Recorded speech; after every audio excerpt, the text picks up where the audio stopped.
আপনাদের সামনে স্পষ্টভাবে বলে যাচ্ছি, কোন ফ্যাসিস্টের দোসরের বক্তব্য শোনার জন্য 12ই মার্চ আমরা জাতীয় সংসদে যাচ্ছি না। আমরা দেখেছি ফ্যামিলি কার্ড উদ্বোধন করা হয়েছে। আমরা ইলেকশনের আগেও বলেছিলাম ফ্যামিলি কার্ড তারা উদ্বোধন করেছে, তাদের ইস্তিহার অনুযায়ী তাদেরকে সাধুবাদ।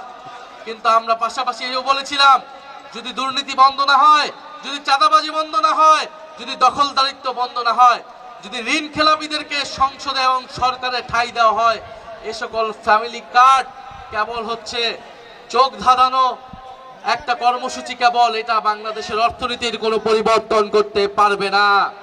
বলে আমরা আহ্বান জানাবো, যে সকল ঋণ খেলাপি লুটেরা দুর্নীতিবাজদেরকে সরকারে সংসদে নিয়ে যাওয়া হয়েছে, নমিনেশন বিক্রি করা হয়েছে, সে সকল ঋণ খেলাপিদের বিরুদ্ধে যাতে বাংলাদেশ সরকার, বাংলাদেশের সুপ্রিম কোর্ট, নির্বাচন কমিশন ব্যবস্থা নেয় এবং তারা যাতে অতি দ্রুত দেশের টাকা, ব্যাংকের টাকা ব্যাংকে ফিরিয়ে দেয়।